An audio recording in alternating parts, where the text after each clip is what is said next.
Let's talk about Dick Sargent, because I really want to dedicate this episode to Dick Sargent.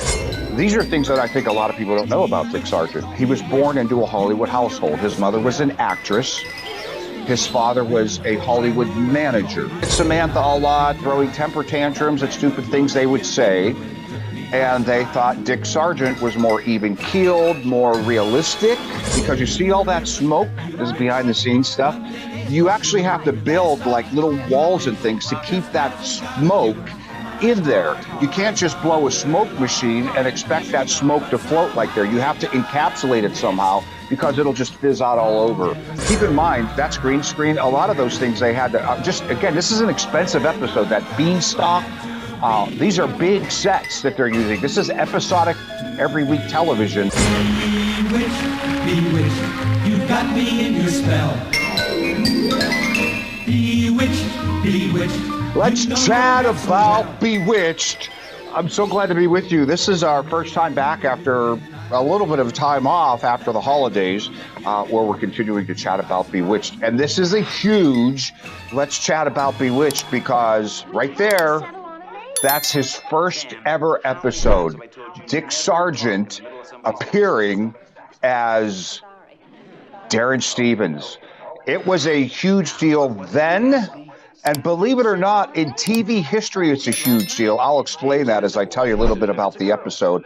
But this one is called Samantha and the Beanstalk. Why Samantha and the Beanstalk? I don't know, because it's all about Tabitha. But hey, yeah, we get to see Dick Sargent. I'm going to tell you, I've done some research on him, and it's quite fascinating. The man, the guy of Dick Sargent, where he came from, who he became, things he was interested in, things he did. So, by the way, when Liz was painting that pony, I will bet, I don't know for a fact, but I'll bet the farm that she actually drew that and actually was painting that in real life, as opposed to a prop person where she was filling it. There it is, the pony that you see right there. Because as you probably know, if you follow this at all, Liz loved to draw and doodle and paint. She did it all the time. I actually have one of the original scripts from Bewitched where she drew hers, where she drew all over it and all kinds of pictures and things. So she loved to do that. By the way, I know I'm usually dressed casual, not that you care, but we just shot that little music, Bewitched musical gems and masterpieces. Watch it. It's amazing, some of the things we discovered. All right. Oh, I have nowhere to put this. Okay, so let me tell you about, during the credits open, let me tell you about this episode, the Dick Sargent first episode. All right. This is season 6, episode 1. Season 6, episode 1. It's the 171st episode they ever shot. It's called Samantha and the Beanstalk. Richard Michaels directed it. If you're a Bewitched follower at all, you know who Richard Michaels is, the one Liz ran away with at the end of the season. I'm not going to get into that. It makes too many people mad. By the way, I read every single comment you guys leave, and I love them. I'm so touched by so many of them.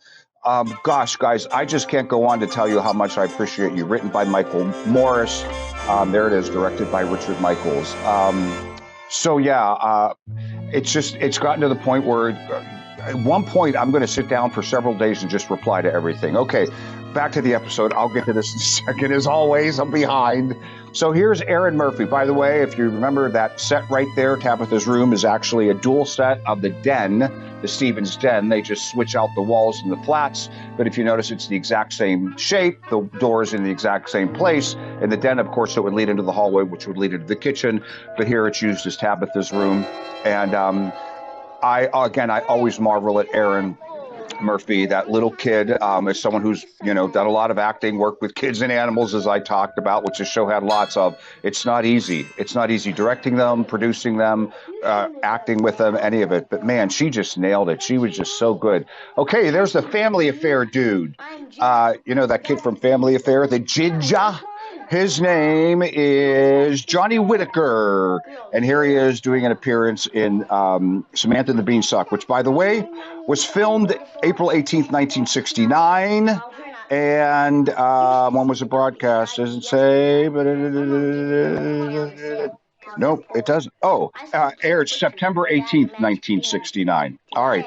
Um, let's see. Who else is in this episode? Ronald Long plays the giant.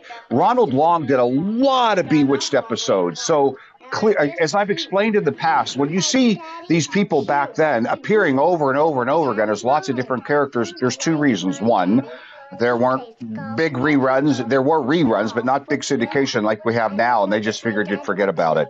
But this dude is in everything. He played Santa.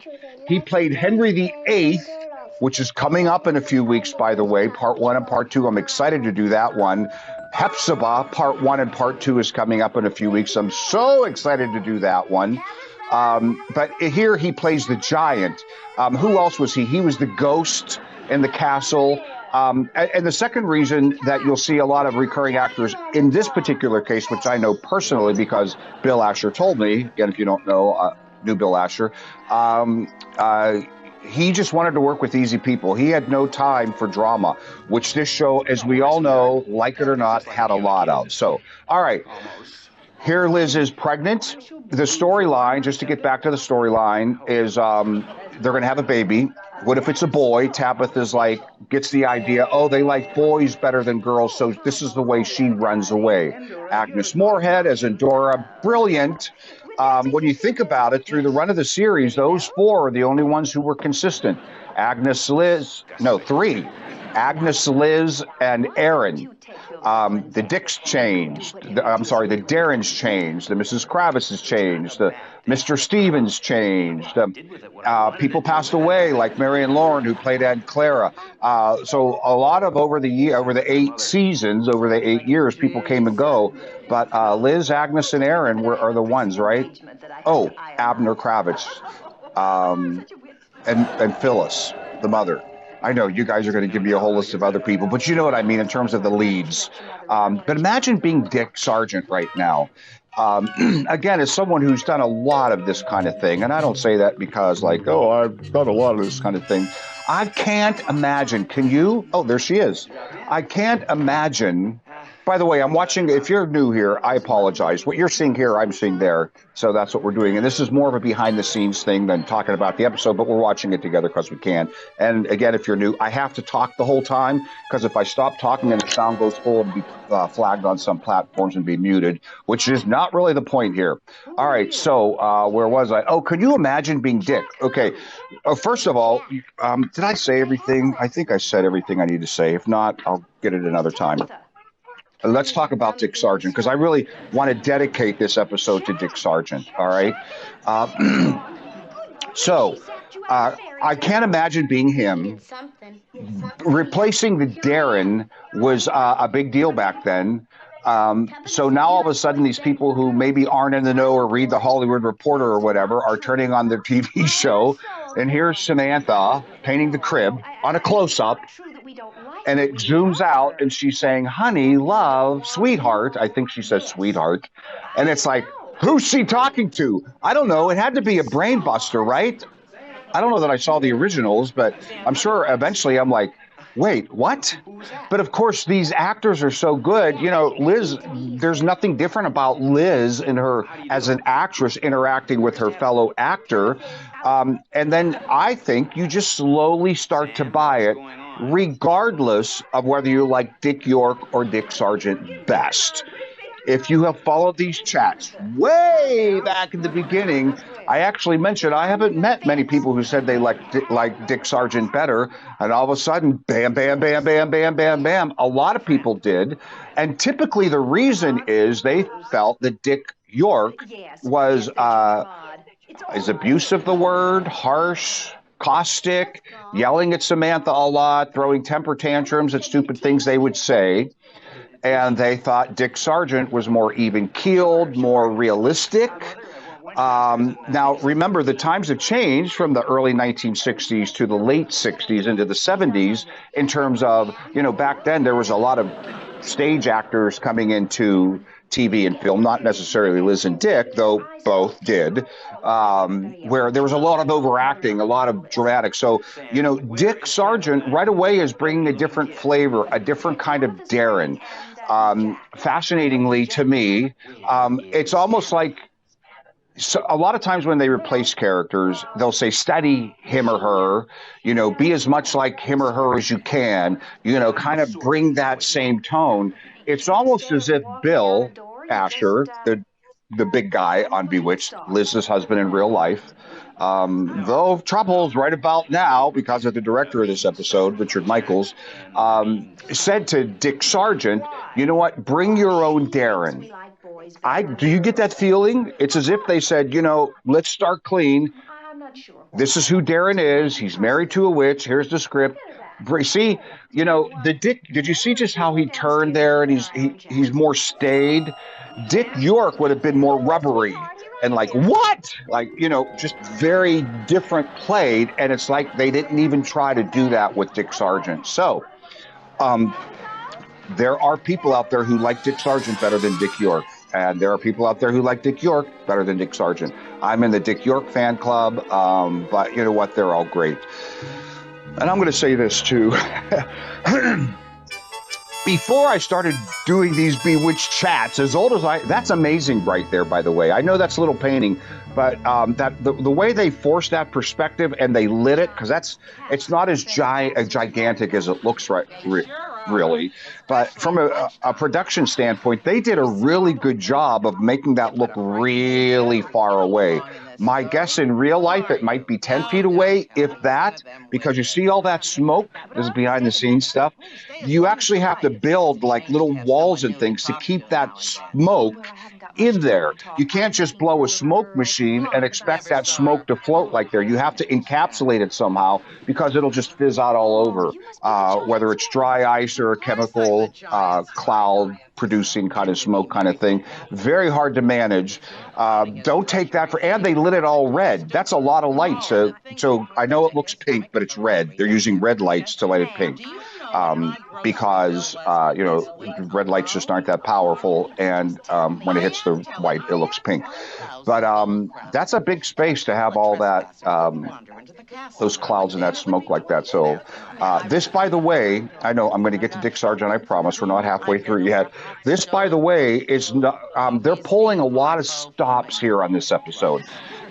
I was looking, one of my favorite episodes, weirdly, I have so many, but is when Dr. Bombay, when they're vapor locked, it's a vapor lock.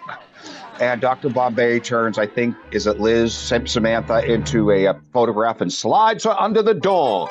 That, for example, is a very cheap episode. They are only on the set. They could bang that out quickly. There's not a lot going on. I think they had some pyrotechnics and stuff in that, but that's a very cheap episode. This episode, on the other hand, is new sets like this. And by the way, they do a lot of green screen here. He's really that tall and she's really that short. Obviously, she's a little girl. And there is Santa, King Henry VIII, the ghost, and now the giant. Okay, so that's green screen. Bill talked to me a lot about green screen. He was very much a pioneer and using green screen. And they've done it before. They're getting better at it. They're not great, certainly not today. It blows me away as a guy who's done this for years that you can now do green screen in your phones, and you can do green screen without having a green screen. When you see people are recording things and it just blocks out the background. Okay, so look at Tabitha and look at the giant. See how color saturated she is? One of the tricks to green screen that they could not do back then was matching the contrast and matching the color balance and matching the saturation. That's how you make a good green screen, and of course clip all the green around and all that type of thing. Today in video, very easy to do because we can do it in real time. In other words, I can edit in green screen and adjust the saturation, adjust the color balance, adjust the contrast, and see to make it match. See how it doesn't match? It clearly doesn't match. So you go, what's up with that? Now, again, it was literally broadcast through antenna wire, so it wasn't as super clear as we're seeing it in 4K here. But you had to kind of do all that on the fly and hope you got it right back then because there was no preview. These days, when you're shooting things on video, you can have instant playback.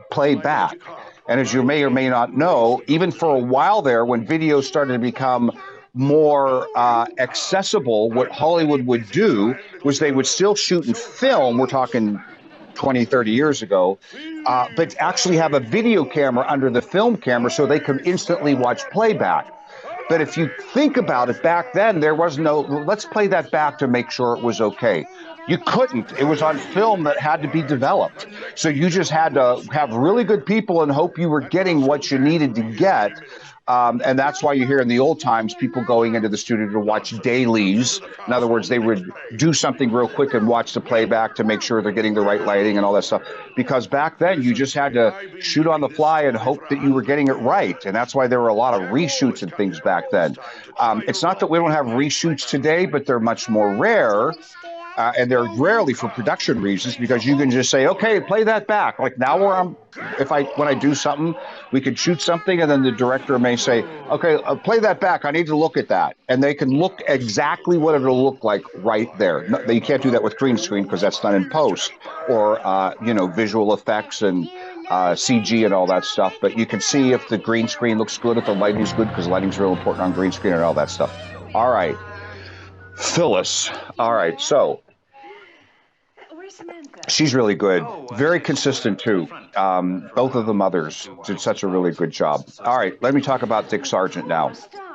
So these are things that I think a lot of people don't know about Dick Sargent. He was born into a Hollywood household. His mother was an actress. His father was a Hollywood manager. So he grew up in the Hollywood scene. When you grow up in the Hollywood scene, you're just around that stuff. And you can, when you work with people, I did not grow up in the Hollywood scene. I grew up as a poor, lower middle class boy back east, and just ended up in Hollywood and just got really lucky right out of the gate. But these people who are just from that scene, from that lifestyle, tend to be way more relaxed with the production process as opposed to someone coming in and you're like, well, I remember, back when I was doing entertainment reporting, interviewing the mother on Married with Children. I love her. Such a nice person. Katie. Oh, I'm sorry, Katie. I don't remember your last name. But I remember her. We talked a lot about growing up in the Hollywood scene, and she would say, because she comes from a Hollywood family, she said, none of this is new to me. So that scare factor that people have, that intimidation factor, that what's going on here? I don't understand, and just trying to do your best. For people like her and Dick Sargent, isn't there because they've been on sets and they've been around it. So a whole bunch of different things. So anyway, Dick grew up in that whole Hollywood scene. I think his father was manager to Douglas Fairbanks. You can check me on that, but I'm pretty sure, and other big names as well. So they weren't little people. His mother did big things, not gigantic things like you would know her name because I can't remember it. But certainly they did things, and I'm sure Dick as a child was on sets and on back lots and on studios. And so again, it's a whole different comfort level to acting that people like me and other people who come from nowhere have to just work into, because again, I've done things where I think I've talked about before, when sometimes it's just you doing a scene, it's just you, but yet there are 50 people out there, a cast and crew. And the other thing that people don't realize is, like, see Liz looking at that door, but if you're like doing a scene with a person here, I know there's a set behind you that could really get you in the mood, but you just don't see that set. When you're looking that way or you're looking that way, all you're seeing is cameras and people and blackness and cables and people running around and production assistants throwing things in the air. And it's just a whole different ballgame. All that to say, Dick was used to all that. All right, so he actually went to a military school, and where did he go to college? Like Stanford or somewhere like that, a good college. And he wanted to be an actor. And he was doing, in college, he did a lot of plays and that type of thing, and musicals. And as soon as he got out, and again, guys, correct me if I'm wrong, I know that so many of you know so much more than I do. A lot of this is me going from memory and things I know, even though I try to brush up on brush up your Shakespeare. Before I go on, I try to brush up on Bewitched. All right. So went to military school and pretty much did well right out of the gate. Now, keep in mind, I'm sure a little nepotism was there. I'm sure mom or dad could make a call and say, hey, my kid just got, because this happens. Nepotism is huge in Hollywood, and who cares? I remember when people would criticize, it was actually a thing when Lucille Ball, Lucy, cast her kids in her TV show. And she shamelessly in the interviews would say, of course I did. And I'm not ashamed of it. I wouldn't be either as someone who had kids if I don't. My kids are in some of my things. Because why not? They're your kids. And when you have kids, you get it. You love your kids. You want to do anything you can for them. So my point is, Dick got a lot of good jobs right out of the gate, right out of college. And I don't know this next part, but I'm guessing mom and dad made a couple calls. Say, hey, do you have a small, medium-sized part that my son Dick could do? And he did. I think he made, again, these are ballpark figures because it's not like I have something in front of me. I'm just going to pull the number out of my hat, 24 like major motion pictures, like 24 movies. And he did lots of TV before and after Bewitched. So, to a lot of people these days who are just watching reruns, they're saying, oh, look, Dick Sargent got to do Bewitched. No, Dick Sargent was doing a lot of things. And as many of you know, originally when Bewitched was being created way in the beginning, they wanted to cast Dick Sargent originally as Darren from the get-go. But Dick York wooed them over, and they cast Dick York.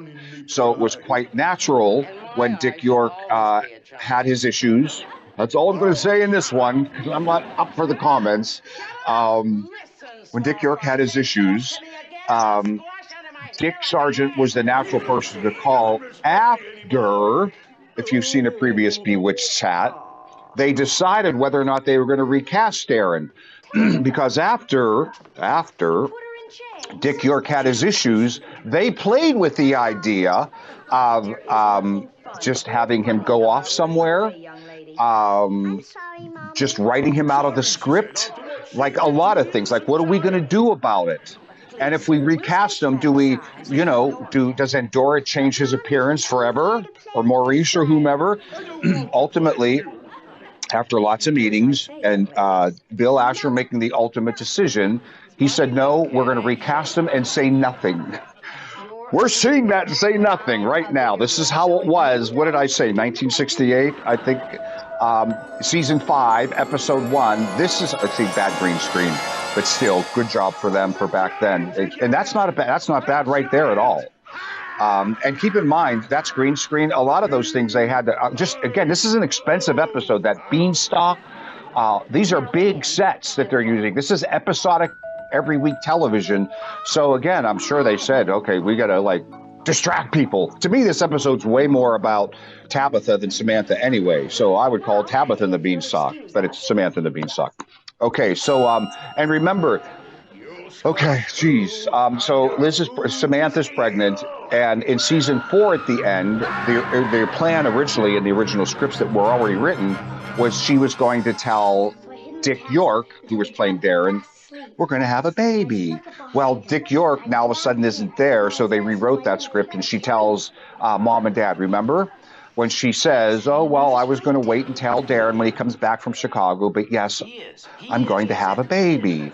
So when Samantha, I'm sorry, I know her as Liz. I know it's hard to pop in and out of the character names. When Samantha, at the end of season 4, says, I'm going to have a baby to Agnes and Maurice, she's really supposed to be saying it to Dick, but there was no Dick at that point. Dick had been fired.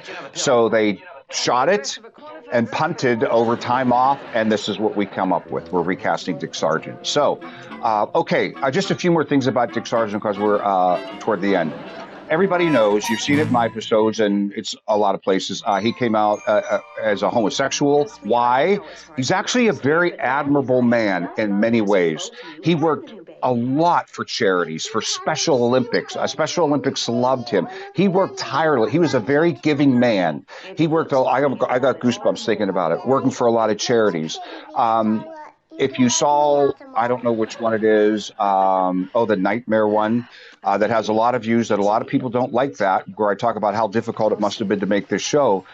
You see that he wasn't planning on coming. He was outed by a gay magazine, and he called a friend and said, "What should I do?" And she said, "Come out, come out." What a lot of people don't know is the ultimate reason Dick Sargent came out was because at that time, as is today, quite tragically, a lot of the suicide rate for homosexual youth is high. So Dick, as compared to heterosexual youth. So Dick made the decision.